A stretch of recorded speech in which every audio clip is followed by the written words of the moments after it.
ready! GMA Weather, serbisyong totoo ng GMA News. Mga kapuso, apektado pa rin ang tail end ng cold front ang Northern Luzon at easterlies naman ang hangin galing sa silangan ng umiiral dyan sa may Visayas at Mindanao. Magdadala mga weather system na ito ng mga pag-ulan bukas.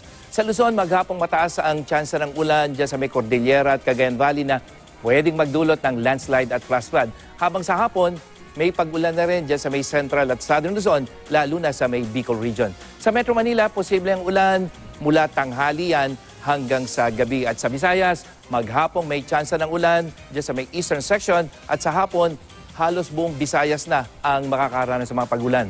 Maghapon ding maulan sa may eastern section ng Mindanao dyan sa may Caraga Region at asahan na rin ang ulan sa malaking bahagi ng Mindanao pagdating sa hapon.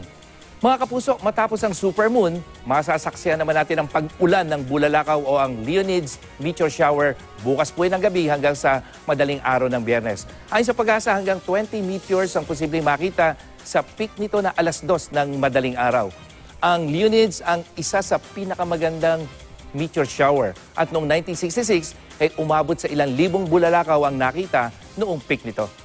Yan ang latest mula sa GMA Weather. Ako po si Nathaniel Cruz. Magplano para sigurado.